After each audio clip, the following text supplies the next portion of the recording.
Decíamos la vez pasada que el tiempo perfecto tiene modo indicativo. Tiene también un modo subjuntivo que realmente, bueno, algunos dirían que no tiene ese modo, pero sí se construye por medio de un participio más el verbo eimi, o sea, es una forma perifrástica, que no es común en el Nuevo Testamento y son discutibles sus apariciones, por lo tanto no lo enseñamos. Lo mismo va a pasar con el optativo, va a tener imperativo, pero son muy raros en el Nuevo Testamento. Y lo que sí va a tener bastante son indicativos, que es lo que ya habíamos enseñado en el video previo, y ahora el caso de los participios. Muy bien. Eh, Va a haber participios, sí, van a haber participios activos y medio pasivos. El perfecto es igual que el presente, que solo tiene dos formas, activa y medio pasiva. No va a tener activa, media y pasiva, como el aoristo o el futuro, sino que va a tener solamente dos.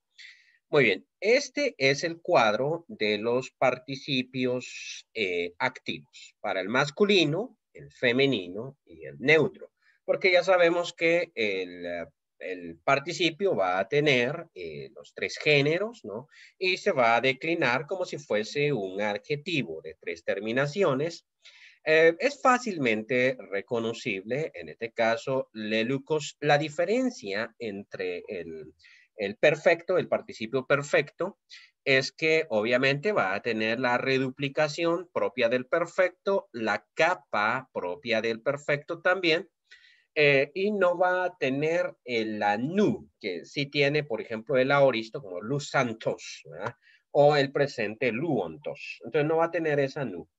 Pero de ahí va a ser reconocible el elucos, va a ser nominativo, y observemos esa omega más sigma, es exactamente igual que la de luon, ¿no? Omega más sigma, eh, forma el nominativo singular, genitivo, lelucotos, lelucoti, lelucota y lelucos, porque el vocativo y el nominativo siempre son iguales. Realmente es tercera declinación, no hay ningún problema. El neutro también tiene tercera declinación, tanto en los singulares como en los plurales, va a ser la tercera declinación. He notado, revisando los errores que cometen generalmente en los ejercicios, que no se han adaptado todavía al dativo plural. El dativo plural va a tener la terminación sigma iota, que se va a aparecer en esto, sí, va a ser parecido o va a ser confundido, bueno, en este caso parecido, digamos, a la tercera persona del plural, que es lelucasi. En este caso hay una alfa, ¿no? El acento también es diferente, hay una alfa. Eso hace que sea diferente, pero en el caso del presente, pues es igual. Pero en fin, esta terminación sigma iota sí está afectando un poquito, o sea, quiero decir, no se lo logran memorizar muy bien, ¿no? Bueno, aparte de eso, no hay nada, es tercera declinación, así que aquí no hay ningún problema. Esa terminación también del femenino es un poquito rara, leluquia, o cuia, pero si nos fijamos simplemente, leluca, ya sabemos que lelucu, por ejemplo, lelucu, ya sabemos que es femenino, ya no tenemos ningún problema y las terminaciones son las de la primera declinación, así es de que estas ya las manejamos muy bien. No es importante que el estudiante aprenda cómo conjugarlo, solo que aprenda a reconocerlo. En el caso del neutro, el nominativo, el acusativo y el vocativo van a ser idénticos, ¿no? Esa es la diferencia y el plural obviamente va a ser idéntico. O sea, no nos va a costar en el caso de los neutros. Ahora, pasando a la diátesis medio pasiva o la forma medio pasiva, vamos a notar en efecto que es sencillísima. Y su sencillez se debe precisamente a que está de acuerdo a la primera y la segunda declinación. O sea, como es medio pasivo, es igual a segunda declinación los masculinos y los neutros, ¿no? Nada nuevo. Y a primera declinación los femeninos y todavía más fácil porque termina en eta. O sea, los femeninos medio pasivos terminan en eta. Si uno tiene la duda, ¿es medio pasivo, es activo este femenino? Bueno, los femeninos medio pasivos terminan en eta. No hay mayor cosa aquí. Voy a pasarles este cuadro, por eso los estoy pasando rápido, para que los observen. Y también los memoricen. Es bueno tener esto de memoria para no tener problemas en el examen a la hora de reconocer todos estos casos, ¿no? Muy bien. Hay ciertas notitas que tiene este documento también, que les voy a subir al WhatsApp, que tienen que ver con ciertos cambios, a ciertas reglas. Vamos a decir que aquí hay 3 reglas principales, 3 secundarias. Así le llaman a 3 principales, 3 secundarias. Vamos a explicarlas. Bueno, la primera, que sería la principal regla, pero no la tenemos acá, es que los perfectos se forman mediante la reduplicación del tema verbal. Eso ya lo hemos enseñado en el otro video. O sea que el tema verbal es lu y simplemente se toma la consonante, pudo haber sido otro consonante, pudo haber sido otro verbo, ¿no? Se toma la consonante, se reduplica la consonante y se pone una épsilon en medio. Ya. La reduplicación del tema verbal es lo que forma los perfectos. Dicho eso, entonces hay ciertos problemas. Por ejemplo, si el verbo comienza con vocal o diptongo, ahí no puedo reduplicar la consonante porque no hay consonante para reduplicar. O sea, creo que eso es de lógica. Entonces, ¿qué es lo que pasa acá? Bueno, vamos a alargar esa vocal o vamos a alargar el diptongo, como si habláramos de un aoristo. Por ejemplo, el piso, que comienza con épsilon, si no comienza con una consonante, la épsilon se alarga a eta. Sí, esa va a ser la diferencia. Claro, esto ya parece aoristo, sí, pero cuando nosotros vemos la capa, ahí es donde reconocemos, es un perfecto, ¿sí? El pica, ese es un perfecto, muy bien. Entonces, ahí es donde, si no es por una señal, es por la otra, ¿no? El pica va a ser un perfecto. La terminación, fijémonos en ella. Aiteo, que comienza con diptongo, cambia. La alfa se alarga, que este es breve, ¿no? Se alarga, si fuera larga, la iota estaría debajo, porque la iota no puede ir a la par de una larga. Entonces, este es breve. Se alarga en eta, claro. Y luego la iota que estaba acá en el diptongo queda suscrita. Aquí la vemos, pequeñita, suscrita. Muy bien, esos son los cambios entonces. Si el verbo comienza con vocal, esta se alarga. Y si comienza con diptongo, pues este se alarga. Solo que ponemos aquí el ejemplo de un diptongo, porque alargar un diptongo significa que la iota va a quedar suscrita. Muy bien. Si es upsilon, obviamente no. Segunda regla. Si el tema verbal comienza con 2 consonantes, aquí hay 2 posibilidades. Y no tenemos una regla para cuándo sucede una y cuándo sucede la otra. A veces se reduplica la primera consonante y a veces solo se le agrega un aumento con epsilon. O sea, esto ya sería un aumento silábico, ¿no? Porque se agrega una sílaba. Por ejemplo, grafo, tenemos el caso de que empieza con consonante, pero son 2 consonantes. Vemos el gra, ¿no? 2 consonantes. Entonces, en este caso, yo podría dar alguna teoría, pero realmente no lo sé, tendría que averiguar. Sí hay libros y tengo algunos que enseñan todas estas meticulosidades con el griego clásico, no con el koiné.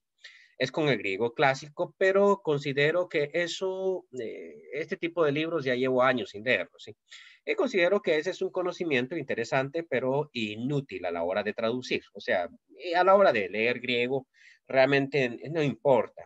Uno puede aprender a hablar inglés sin necesidad de saber de dónde procedieron esas palabras. Por ejemplo, Churchill, es que los ingleses dicen Churchill. Ok, church.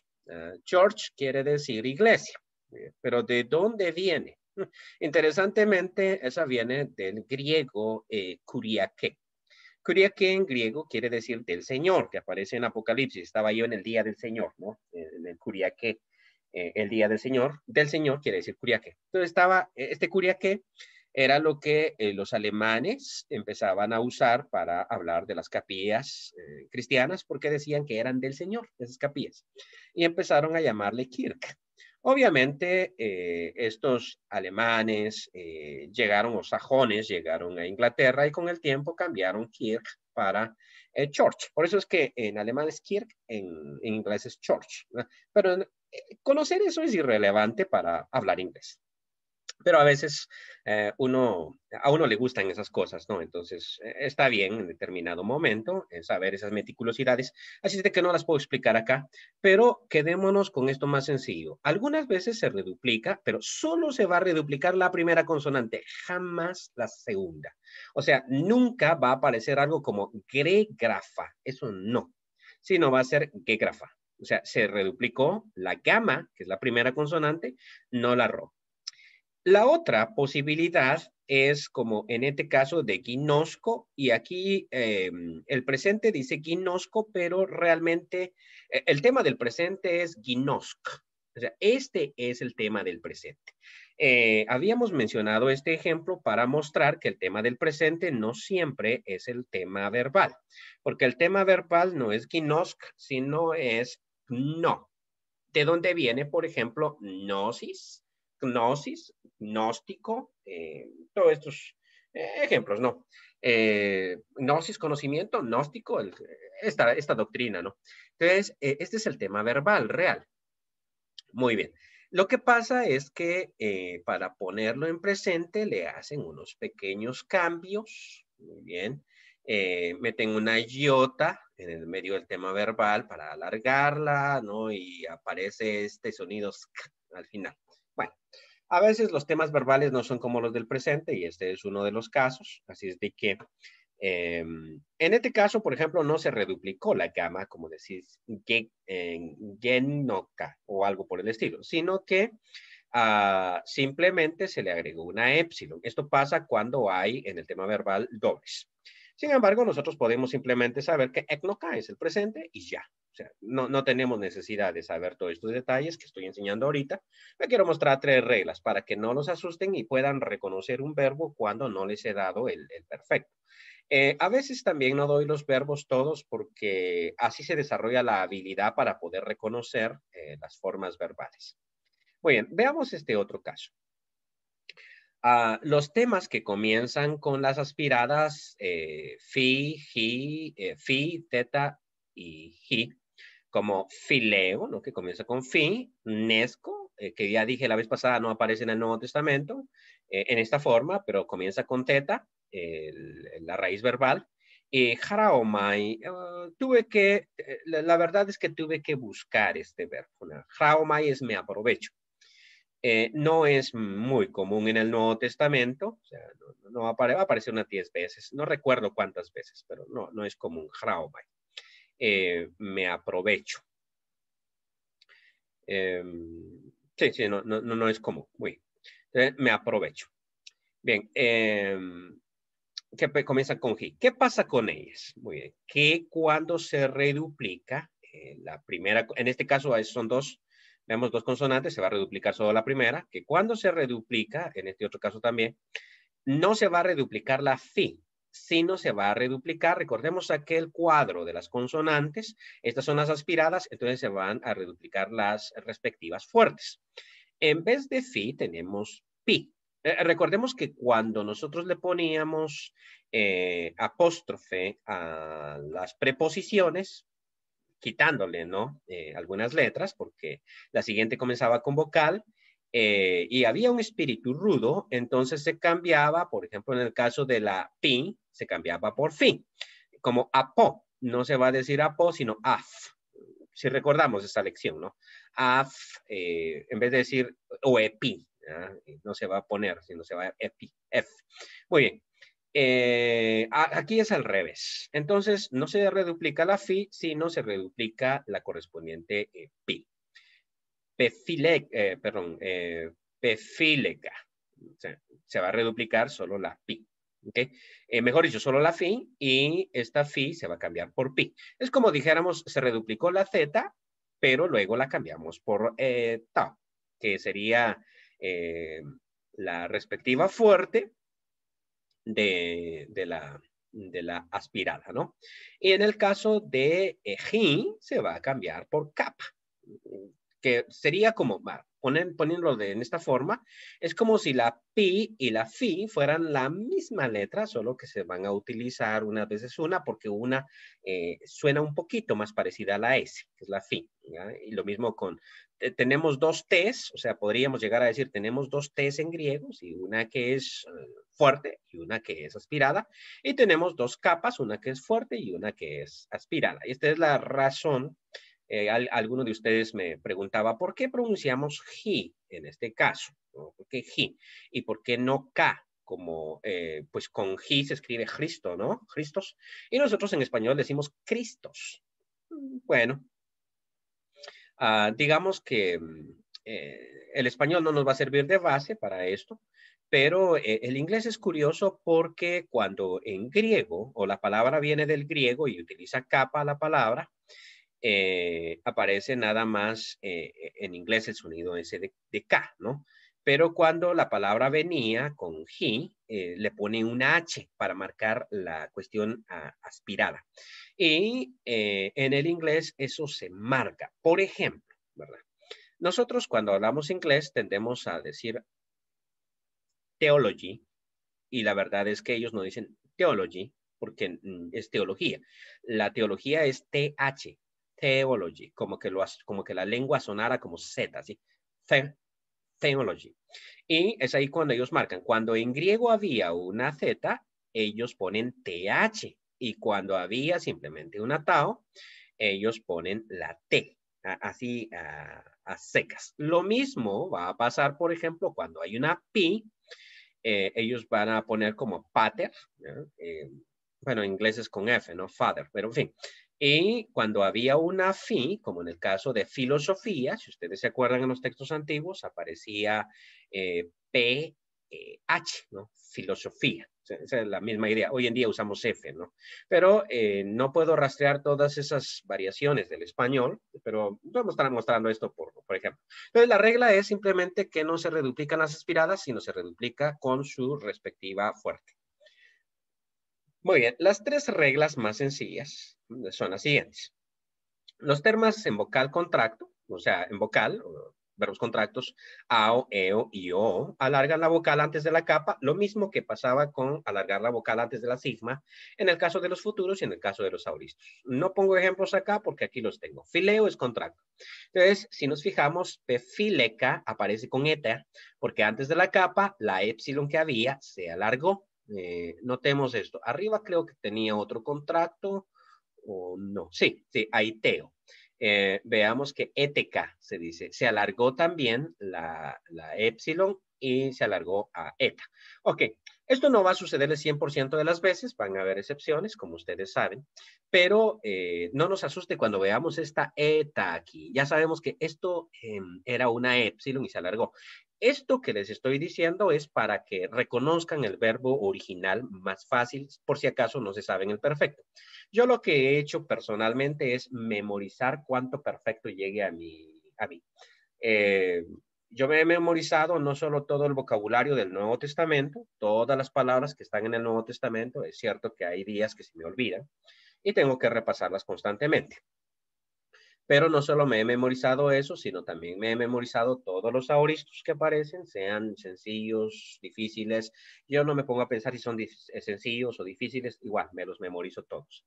Todos los perfectos también me los he memorizado, excepto aquellos perfectos que existen menos de 10 veces. Pero eso es porque no me ha dado tiempo. Mi filosofía es memorizarme cuanto aparezca y confiar en mi memoria y no tanto en mi lógica. Pero en determinado momento, cuando estoy traduciendo, hay algo que tengo que resolver por lógica. Entonces, desarrollar la lógica no es malo.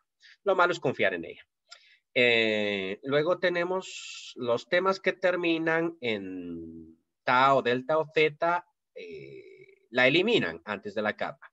Lo mismo que pasaba con la sigma, ¿no? Que se eliminan estos temas. Veamos un ejemplo que pueda tener aquí. Veamos. Sí, aquí está, con el piso. Recordemos que la raíz de el piso no es el pis con z. Cada vez que veamos una z en el tema, resulta que esa z realmente es una delta. El tema verbal es el pid. ¿Y qué pasó con esa delta que había ahí? O, dicho de otra manera, ¿qué pasó con esa zeta que había ahí? Simplemente cayó. Observemos el pica. Lo mismo pasa, por ejemplo, con zo, que quiere decir salvo, ¿no? Tal vez lo voy a poner acá, solo simplemente para,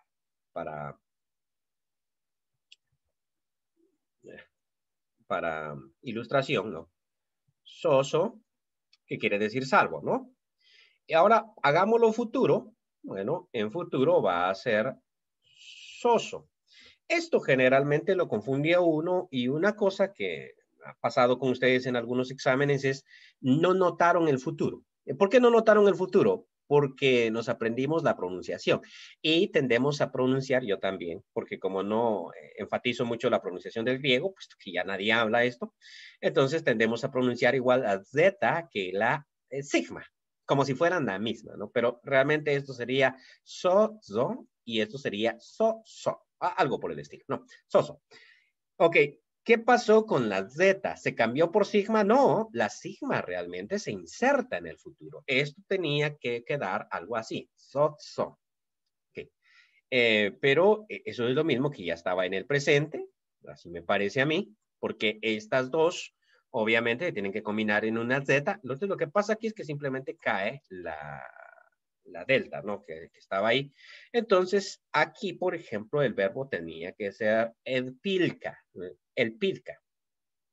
Y esa Z cayó. Y lo mismo va a pasar con aquellos que tengan, decíamos acá en la regla, una tao o una Z. Tiene que ver con ese tipo de sonido. Las dos T's, digamos, y la delta. Lo mismo va a pasar con cualquiera de ellas. Simplemente va a caer antes de la capa. O sea, va a caer ese sonido. Y creo que sí, ese es el único ejemplo que tenemos acá. Pude haber sacado más ejemplos, no vale la pena realmente. Y por último, algunos verbos, esto sí es más importante, no tienen capa. ¿Cómo así? Esto es como en el caso del aoristo, que hay un aoristo sigmático, o sea, un aoristo que tiene sigma y un aoristo que no tiene sigma. Entonces, hay un perfecto que es con capa, es la gran mayoría, pero hay de cuando en cuando un perfecto más fuerte. Corsani sí tiene varios de esos perfectos fuertes, aparecen en el Nuevo Testamento, pero ustedes no van a tener necesidad de aprenderse las conjugaciones, es igual, ¿no? Simplemente que no lleva capa. Y leipo es el verbo por excelencia para esos paradigmas. Entonces, leipo es en presente. Ya recordamos que auristo es elipon, por si lo olvidamos, ¿no? Elipon. Y en el caso del perfecto va a ser leloipa. Muy bien. Tal vez la primera vez que lo vean les va a parecer muy raro. En este caso yo lo estoy poniendo acá, no van a aparecer en los ejercicios. Va a parecer muy raro Leloipa. Okay, ¿y esto qué es? ¿De dónde viene? No, está difícil deducir que viene de Leipo. Pero una vez que uno lo ha logrado, hay que memorizarlo. ¿Sí? Hay que meterlo al vocabulario. Este vocabulario que yo les he dado a ustedes, este pequeñito vocabulario que tenemos acá, ¿no? Es precisamente este. Tenemos que irlo haciendo más grande con nuestro tiempo. Yo tengo los vocabularios más grandes, pero obviamente a veces pueden ser eh, dolorosos. Este es el que hice en el 2017, finalicé en el 2017. He grabado otros posteriores, pero este es el oficial, digamos, en donde lo he llegado a poner con 6.675 palabras. Okay. Que incluye todo, o sea, las del Nuevo Testamento son como 5.000 realmente. Obviamente no le pongo tanto nombre propio, los nombres propios no valen la pena, eso uno los deduce, ¿verdad? Como Petros, por ejemplo, uno lo puede deducir. No le he puesto muchos nombres propios, pero sí todos los términos del Nuevo Testamento que están aquí. Y diario estoy repasando este vocabulario, tengo una tarea para hacer diaria. Entonces, el día de ayer, 37 palabras no pude contestar, o sea, se me olvidaron 37 palabras, fue las que estudié el día de ayer. El día de hoy me fue mucho mejor, no recuerdo cuántas palabras evaluadas fueron, creo que fueron 100, 135, si ya me acordé. 135 palabras evaluadas de cualquier parte del Nuevo Testamento. Solamente 12 se me olvidaron, ¿no? Pero son pequeños olvidos porque una vez que ya el programa me da la traducción, obviamente ya me acuerdo. Por ejemplo, ofeleso, ese es deberé, ese es futuro, sigma, ¿no? Esta es la futuro, de futuro, creo que es deberé. Si no es deberé, es ganaré. Ok. Sí, ganaré. Ok, entonces sí son palabras que no tengo muy bien en la cabeza. Como me equivoqué hace un ratito. Y son las 12 que toca repetir, repasar hoy en la noche. Hago esa tarea y constantemente estoy haciendo ese esfuerzo para no olvidarlo, ¿no? Y para ir mejorando en mi traducción. Entonces ustedes igual, cada vez que miren un perfecto, agréganlo al diccionario y así en cuestión de algunos años, que uno ni sabe a qué hora pasó el tiempo, ustedes se convierten en muy buenos traductores del Nuevo Testamento.